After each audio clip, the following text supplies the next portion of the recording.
I am delighted to introduce our next speaker, Paul Silvia. He is the Lucy Spinks Kecker Excellence Professor in the Department of Psychology at the University of North Carolina at Greensboro. Paul, thanks so much for being with us. Thank you.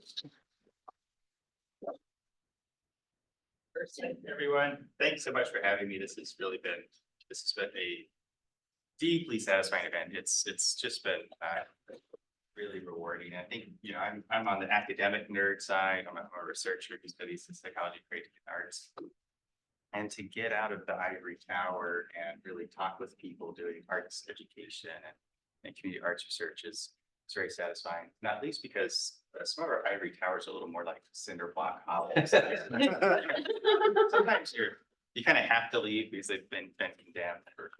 So there's this happen. So I always ask to talk about sort of the creativity side and the psychology of creativity and make some creativity ideas, because psychology, art, creativity are in some ways all the same thing. We're talking about sort of arts and flourishing and arts and well-being. I'll be talking about sort of creativity and sort of especially everyday creativity, like the most expansive, common kinds of creative practices as vehicles for well-being. So I think this is it's very practical, but I think also someone who's interested in psychology of creativity, I think common, everyday, humble forms of creativity are the deepest and the most profound. I think really tell us the most about creativity. And I think so. In thinking about creativity, I think there's like cultural concepts or cultural stereotypes that not really people in this room have, but like people at large have. I think are sometimes a little overstated or maybe a little counterproductive, and I would actually say sometimes maybe actually a little bit corrosive. And one of these is the idea that creativity is like big, and we mean that creativity is like big C creativity. And this, I think we've heard from a lot of people already today that, you know, a lot of times people don't want to engage in creative practices because they say, well, that is art making, but I'm not an artist with a capital A. This is it's just sort of stunting and kind of inhibiting. And while there clearly are like creative giants that walk among us and walk before us, right? But that so much of creativity is like not this. Like most creativity that you see is what we would call like the little c creativity. It's everyday creativity is what we like to call it often, and because I think calling it everyday creativity emphasizes where it happens. It happens in dorm rooms, it happens in streets, it happens in church basements, it happens in classrooms. It happens wherever like little kids gather with like those big chunky crayons. I love those crayons because of those little kids, they snap those little crayons, you know, the big chunky crayons. I have those when I was a kid. Who needs those things? So most creativity is really this. So it's hard to struggle with a good image because you can think of like the tip of the iceberg, you know, like basic creativity is the tip of the iceberg, but it's not really that because you see the tip of the iceberg. Like I'm never gonna meet William Shakespeare. I actually don't play the theater very much, but like most of what you actually see and encounter is just like little C everyday creativity. So for example, you know, so big C creativity, we got Billy Shakes here. So this is, you know, there's clearly all cultures with writing have like power, and big C creativity is like changes the domain. It just changes people's sense of responsibility. Like this is the stuff that I used to work in the college libraries in undergrad, and like graduate students would come in, they just got their PhD and they are returning 400 books. And you just knew that they were a humanities doctoral student and they had written a dissertation on Shakespeare or Chaucer. So, man. So this is like great. You know, we're not diminishing creative talents, obviously, but really, what you really see is stuff like this. This is by my daughter Helena. We had like a little. We were talking about books, and she's like, "I can write a book." And I was like, "You can write a book," and so she wrote this book called Dinosaurs. So I'm a psychologist. She clearly leans more toward the natural sciences, but yeah, she has a lot of groundbreaking research. Dinosaurs have favorite predators, it turns out. What else don't they want us to know?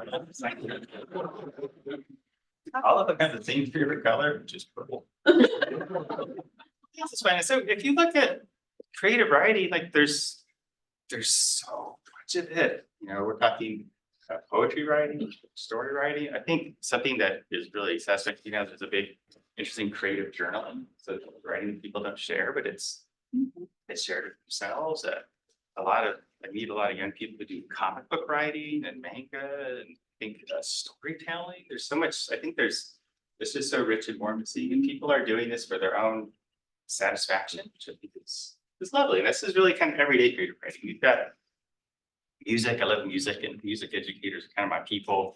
I think some of us of a certain age, we got Prince's Purple Rain. We got it on vinyl because they didn't have CDs or streaming back then. So it wasn't just throwback vinyl, we got it on vinyl. This was like phenomenal, really a revelation came out. So there's a lot of big CD music. But yeah, for each Prince, who's truly one of a kind, for each Prince, there's what? Million, secret 10 million or 100 million. Other little kids, my son Big Jonas has a little purple guitar. I don't know what he's playing there. I'm hoping he's like rocking, like, you know, When Doves Cry or something like that. Like, it's telling that like kids love making music, and also really music, singing. People, when they retire, they commonly want to take up an instrument, like they want to take up arts. Like it's people enjoy it for their own satisfaction. When you teach college, you kind of see all the crazes. There's a ukulele craze that sort of swept the nation. All this ukuleles, and it's true. I love that stuff.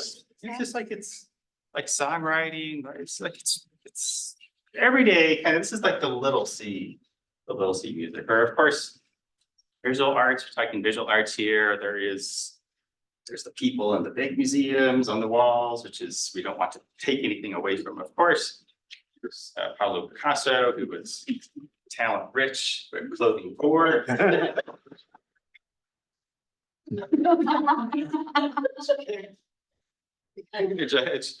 here's both of my kids. Sometimes these things, you just like Talent rich, clothing poor. sometimes you just like, you just kind of like walk outside and you're just sort of like, does your mama know this is happening? Kind of wish I saw this as like, I sort of was like, is this like that cheap dollar store paint? I'm sure it doesn't have any lead or cadmium in it.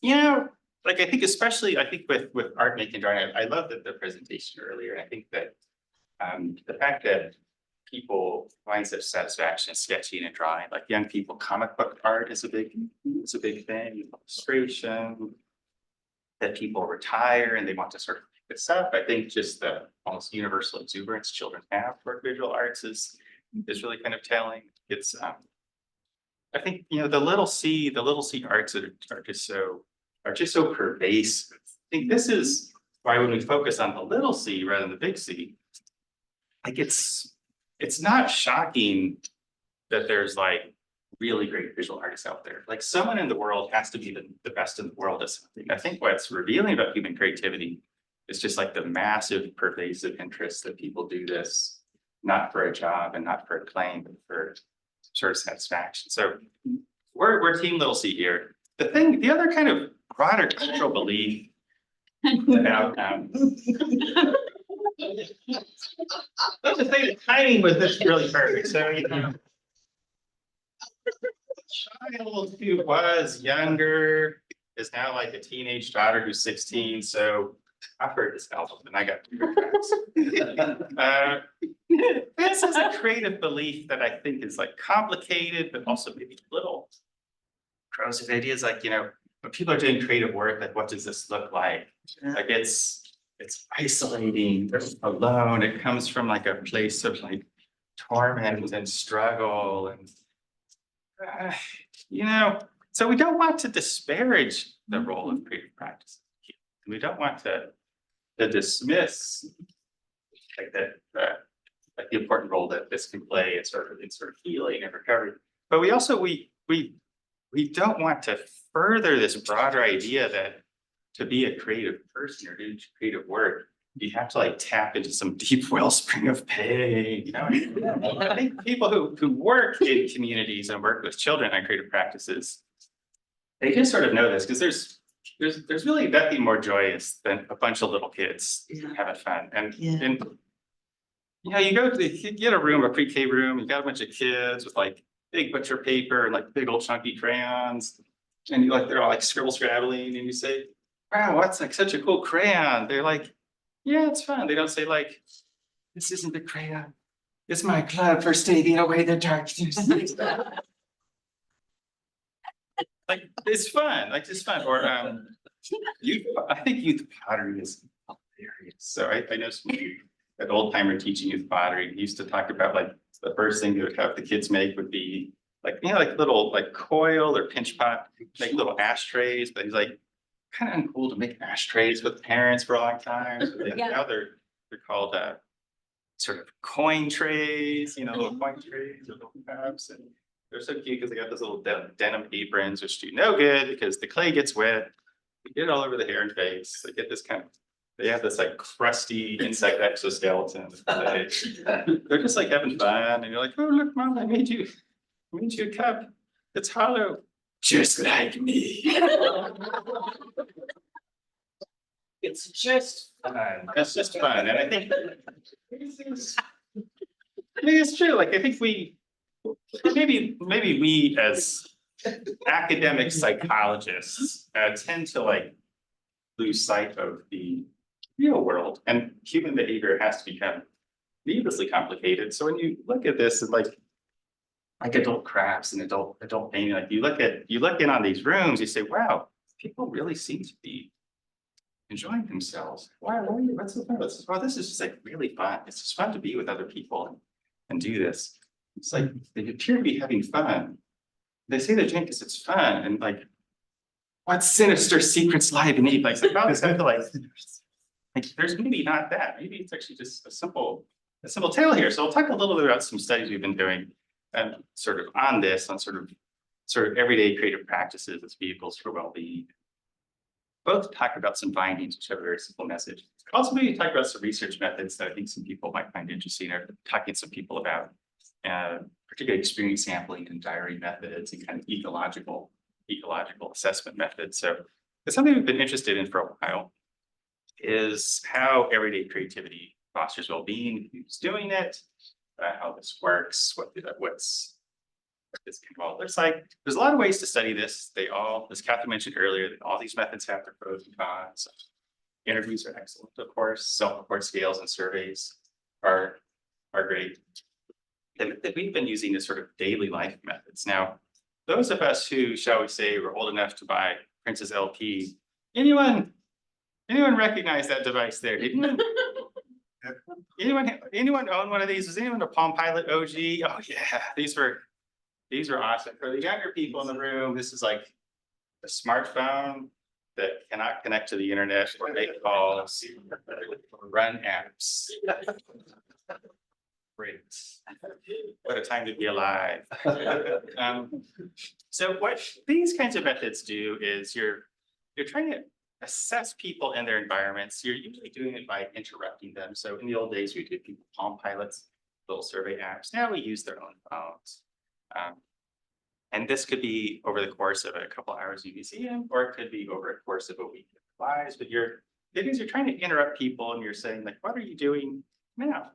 How do you feel now? Who's around you now? So you're trying to get, it's usually called experience sampling, because you're randomly sampling from their experiences. And this is a valuable method to do when you're studying things that people aren't paying a lot of attention to and might not really remember or might not have theories of. And a lot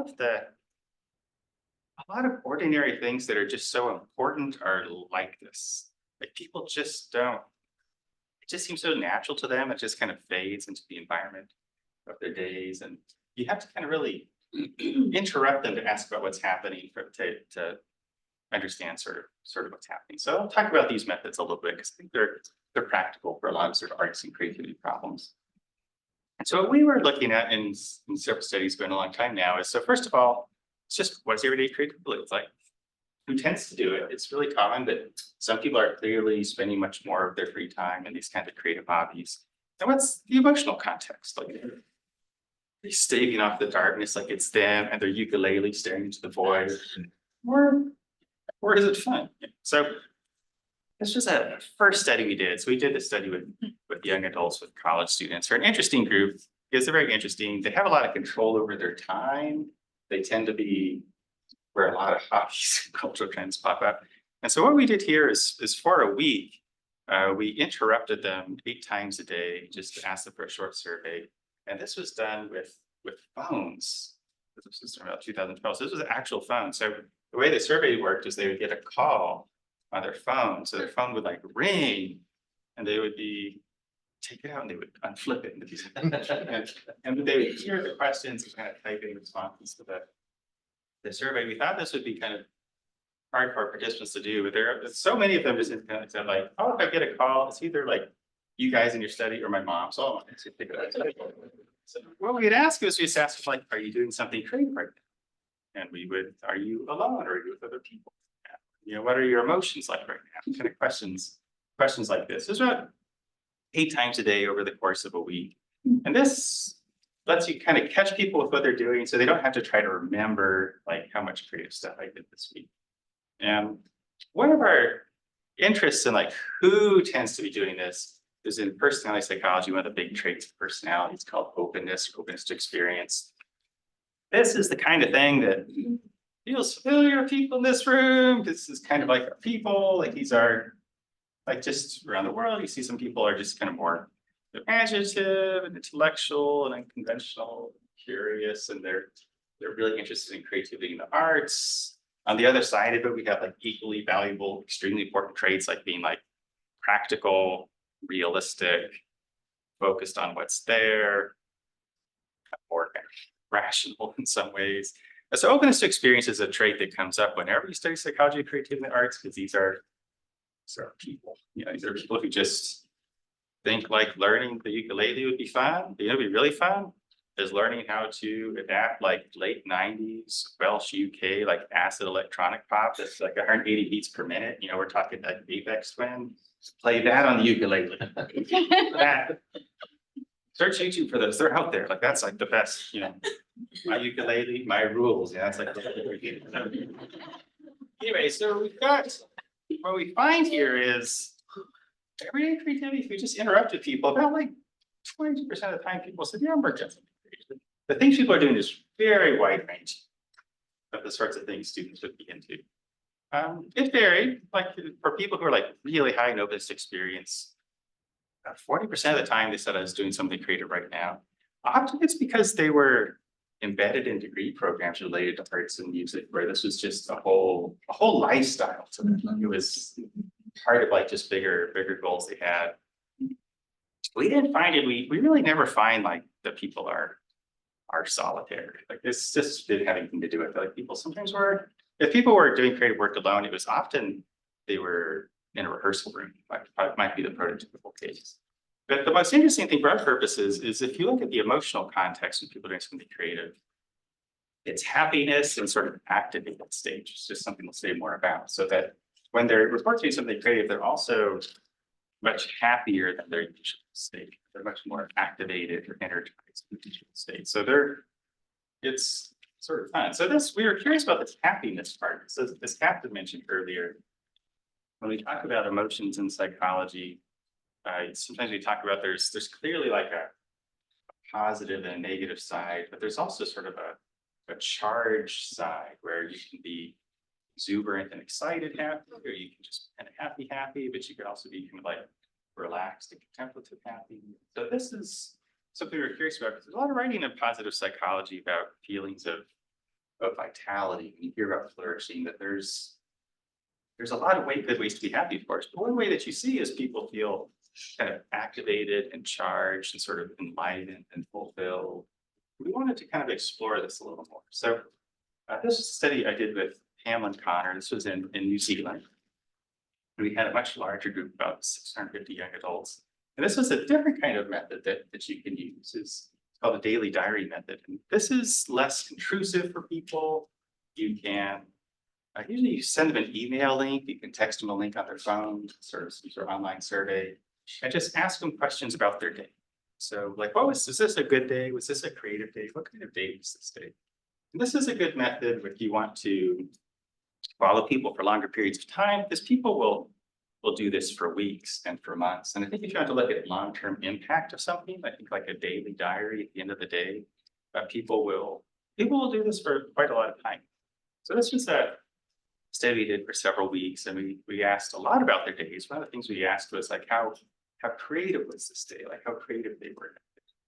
And over the course of a few weeks, there's a lot of variability for any particular person. Some days are more creative than others.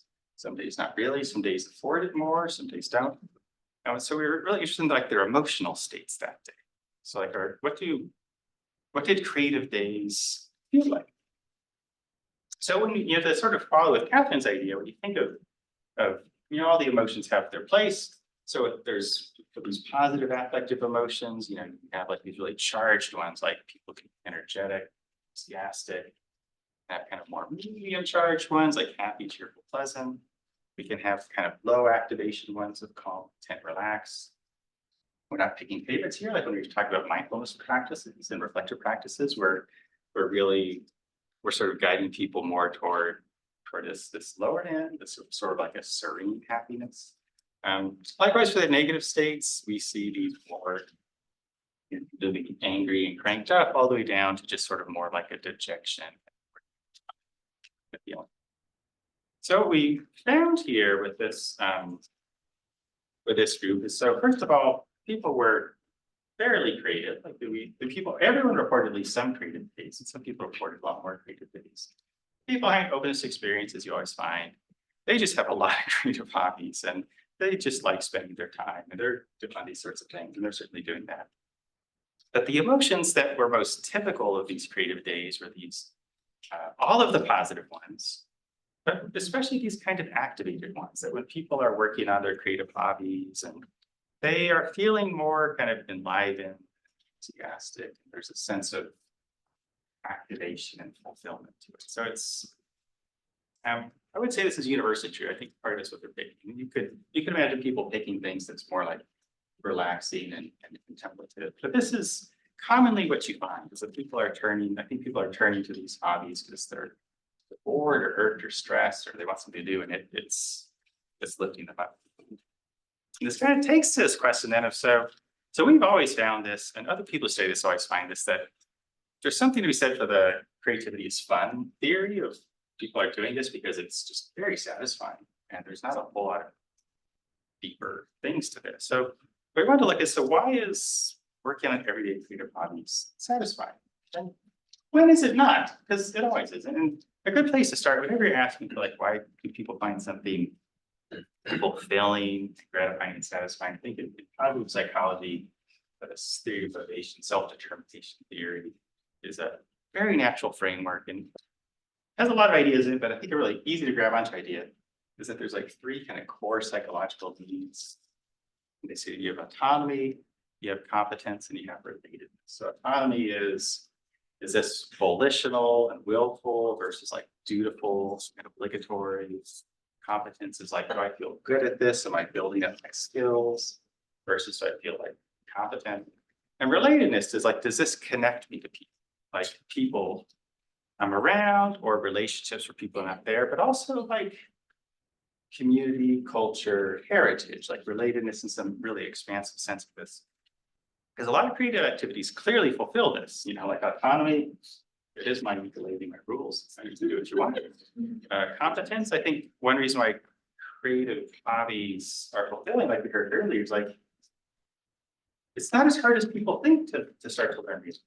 Like when you play an instrument, like in an hour you can get far, but it's also easy to see your progress. And I think relatedness, most of what people are doing is with other people, or it's a gift for some other person, or it's part of like I think community and heritage come up a lot when they might be working on it alone, but it's not alone in that sense. At the same time, we also see this is when creativity is super frustrating, because sometimes it's not. So sometimes it's not uncommon. Sometimes the creative hobby turned into a side hustle, turned into an obligation. An Etsy store people wish they had an open, or competence. This is me in crochet. I swear to God, my daughter is like, let's learn crochet. It's like, oh, that looks easy and fun. And that's like, I'm going to like uproot an apple tree in the front yard and bury all this stuff under it. And relatedness, a lot of creative work, I mean, it does lead to criticism, right? It leads to mockery, especially for a lot of people who are doing work online.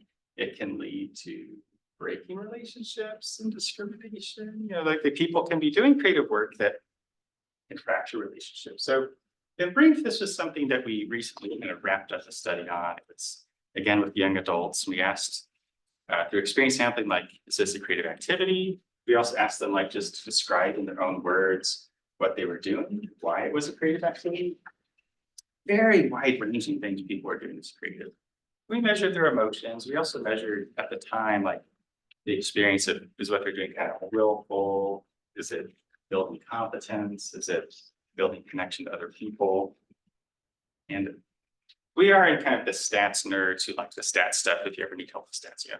I think we'll just briefly say like this, it did like work. Like when like creative activities are satisfying, when working on these creative activities builds feelings of autonomy, like this is something I want to do and I'm doing it way.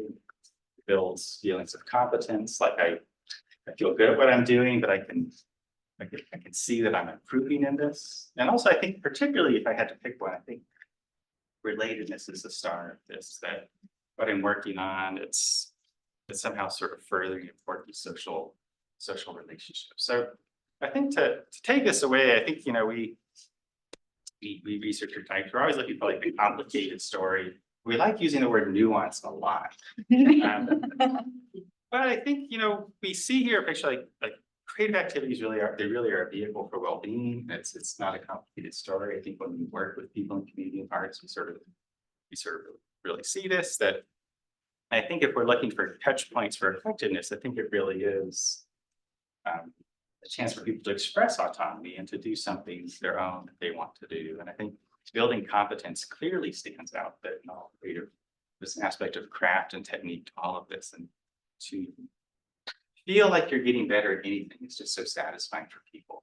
But I think relatedness, if there's ways that we can increase a sense of relatedness, both to bring people together, but also to connect to broader issues of heritage and broader issues of community, I think that the satisfyingness and the meaningfulness of working on these creative hobbies really, I think that's really where the action is. So thanks for everyone, and I'd love any and all comments and questions.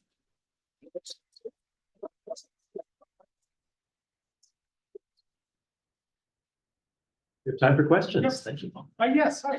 Yeah, thanks very much for your presentation. You go through Larry's, and now I'm very interested in reading more about your research. My question is, given that this is about topical being, is there anything else you might know in the literature, your own research that involves, say, creativity and, say, fantasy or the sublime? Yeah, so there's a lot, it's a topic of intense interest. So I think particularly with fantasy and imaginativeness. So you know that some people are much more prone to this, and you see that one reason why people use experience sampling is to study like imaginative and fantastical experiences, because these really are things that people don't pay attention to. And often like they're happening, but we're not reflecting on their happening. We've done examples like people hearing music in their mind. People hear music in their mind a lot, but they're not aware that they're hearing music in their mind. And if you just ask how often it's happening, they're not really sure. And so some people have like really like dynamic and colorful inner lives. You see this in waking imagination. You also see this in studies of sleep and dreaming. Some people have much more vivid dreams and more kind of hallucinatory experiences. They slip it out of sleep. And so there's a lot there on that. I think with sublime experiences, people higher opens to experience, they also kind of more prone to this. Like they kind of immerse themselves in the arts and they get a lot out of it. they're much more likely to experience feelings of like awe and inspiration, response to arts and to nature. It doesn't take a whole lot to get them fascinated. So they are like I think they're an interesting subgroup that when you work in the arts are easy to attract and work with because what we're doing actually resonates with them. In some ways, the question is, how do we attract and connect people who are maybe more realistic and less naturally inclined to these kinds of things and maybe need more of a doorway to be open for them to sort of yes, for serious. So these are 2 comments, and this is gonna be a little bit lengthy. I apologize in advance. Lengthy is the waters we swim in as professors, let me tell you. Well, then you're gonna like this. So the first thing, is that I feel like the big C, small c creativity, I feel like there is a similar experience, a similar dichotomy to be had in this for the process of art viewing as well, where there can be pressure to view art and express one's thoughts about art in a specific way, in a way that's sort of intellectual and sophisticated. Just an example, a friend of mine visited me at the PMA. She'd never been there before. And she kept walking into various galleries, looking at certain artworks and going, oh my God, the colors, wow, the colors. And after she did this a couple times, she became self-conscious and she said, I'm sorry, I keep saying that. And I was like, no, why? Like, it's okay for you to experience excitement and awe. You don't have to talk like, I don't know, like you're an article online reviewing an exhibition. Like, it's okay for you to just have what is actually a not childish, but childlike reaction. And I think that's an important distinction to make, is that people are afraid of looking childish, but it's okay to be childlike. And it's something we have to remember. Related to that, I think it's really fascinating that you're looking to the examples of children and what children find to be enriching, because I think that what I think about with our educational programs is that I work in adult public programs, but so much of what we're trying to do is actually get in touch with people's inner child by doing things with them that we know are good for children, but that we stop doing. So they're still good for adults. So things like when we do drop-in art making, that's playing. You know, when we do things like learning to share out in front of others, listen to others, listen to the things other people say about things. That's things we learn in kindergarten. When people meet up at the museum and say, you know, after work, we're gonna go to the museum. It's gonna be great. That's a play date. So, I mean, you know, but viewing things as things that we know are good, but that we stop doing. And actually and this related to this idea that development isn't something that stops when we leave high school or turn 18 or leave college or something like that. The development is something that happens across the lifespan, and that many things that are good for children are good for adults. So anyway, that's just something that I want to throw out there. Yeah, I would say, in fact, something about our culture that is, I think, unproductive for our own kind of creative practices is the idea that we need to be good at things. It's important to be good at things. And I think in some ways a diminishment of the value of just dabbling and doing something once. And that if we like it, show aptitude, you know, and I think as parents were like, oh, they're really into that. Maybe we need to like encourage it with additional wholesome education. But the value of just sort of dabbling in things and doing things once and just enjoying not being good at it, I think is it's not something our culture, achievement oriented and sort of perfectionistic, doesn't handle very well. Things need to be kind of commercialized and professionalized, and that's the goal of it, rather than just like the experience. I think I will say one thing that I think really does this well is this kind of trend of like events where it's often women, they get together and they drink wine, they do paint. And I think this nails the ingredients right. Like, low stakes, it's communal, and you go with your friends. And so a lot of things people are anxious to do. Just having a friend there as like your emotional support animal, kind of brings people in the door. You want to get people to try something new, just have them do it with a friend. The stakes are low, people are not expecting to do something great, and they can just have fun and they can enjoy it.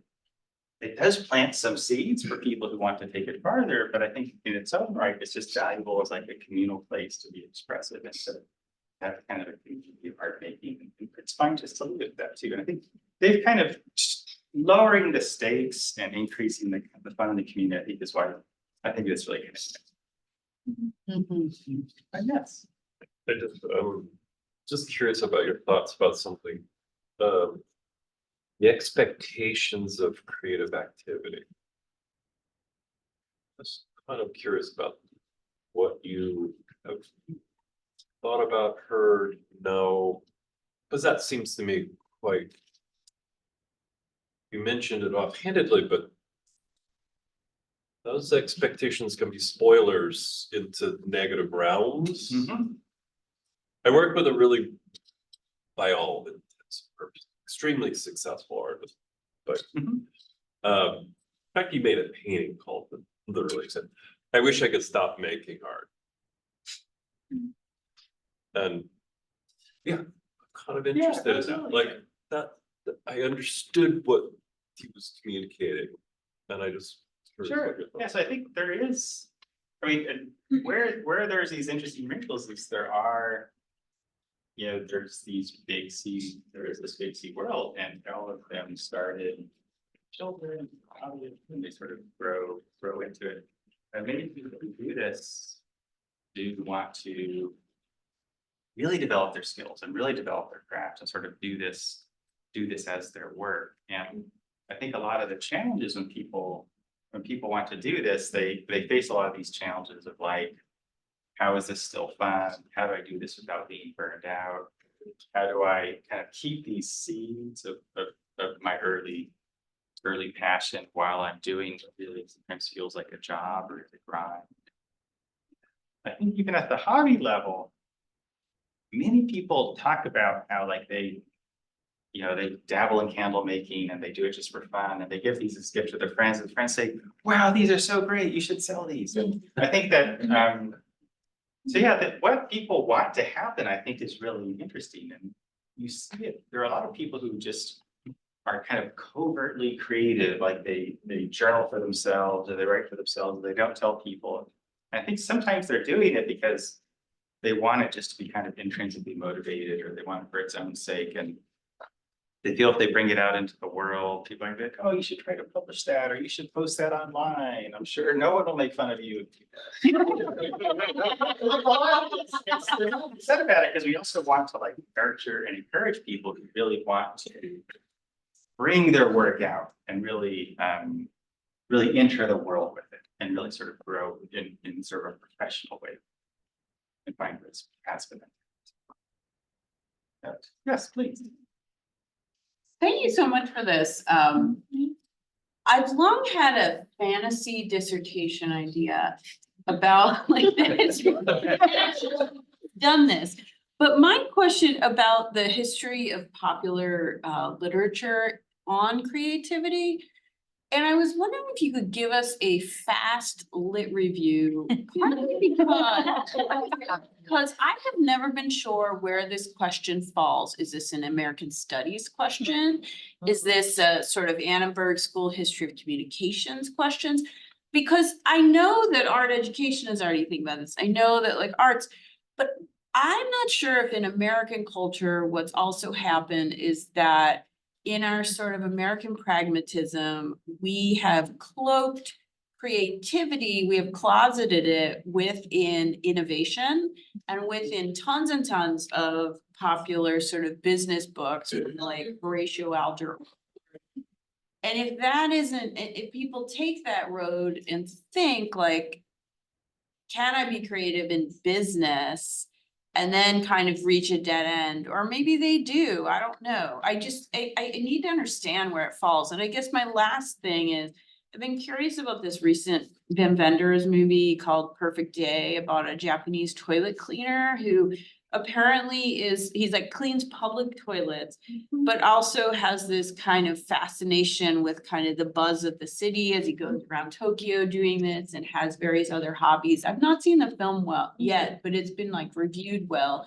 I'm trying to figure out like, what is this sort of way of going about even the most humble work? Like, and sort of feeling that relatedness that I think is how you're defining creativity. But, you know, and granted, maybe this is coming from a Zen orientation of like repetition of daily tasks, like cleaning can be entrancing or mindful or whatever, but. So I guess I'm asking obviously a number of questions. Some of them are cross-cultural too. I think with the first one, I think it would make for an interesting book about the books. I think if you look at how all cultures think about creativity, it's so clearly like a part of their culture. So here in the United States, the first big burst of sort of scientific academic interest really comes out of World War II and the Cold War and the space race. So this was kind of the last time the United States like really invested in science, and like creativity studies, innovation studies really popped up. And it was because we need a lot of creativity so we can make weapons. Yeah, that was essentially kind of and this was where interest in engineering, creativity, and those sorts of things come out. I would agree that in like the last 20 years, so the places here, like at the Wharton School, the word creativity is fine, but the word innovation is really good, because innovation just feels like you can get rid of all that frou-frou art stuff and just like wear a suit and tie and good. We're gonna talk about innovation. Even better in business, we're gonna talk about innovation management, because rather just like manage it. Management, you know, and that's fine too. And I think there's, you know, it is interesting to think like how do we think about this? As it does say a lot about the culture. I think with the second question, I think what makes relatedness so interesting is a lot of creative work is alone, but when you talk to people about it, it's not psychologically alone. I think in particular, just with a lot of people I talk to, like with musicians spend so much of that work is solitary, but it's also not. They're thinking about their performances. And I've had a roommate I had who really had a big influence on me. He's a jazz drummer, he's an African-American jazz drummer. And he was a metal drummer. He was a heavy metal drummer, which is about the opposite of jazz music. He talked about how he had this uncle. His uncle was a jazz fan, and he'd hang out with his uncle. And his uncle would say, like, you know, what are like the most powerful and profound contributions of Black Americans to American culture? And we talk about jazz music. We talk about jazz music. It's very emotional. It's very intellectual. It's very individual. It's focusing on soul. It's apparently collaborative. It's very spiritual. It's very analytical. And he said this had a big influence on him. He said, yeah, this is like jazz is a community and a heritage in the industry. That it spends a lot of time alone in rooms playing the drums, but that it's not really alone in this sense. I think that is something that's where I really want this work to go. I think this is, the most kind of exciting. Thank you, Paul.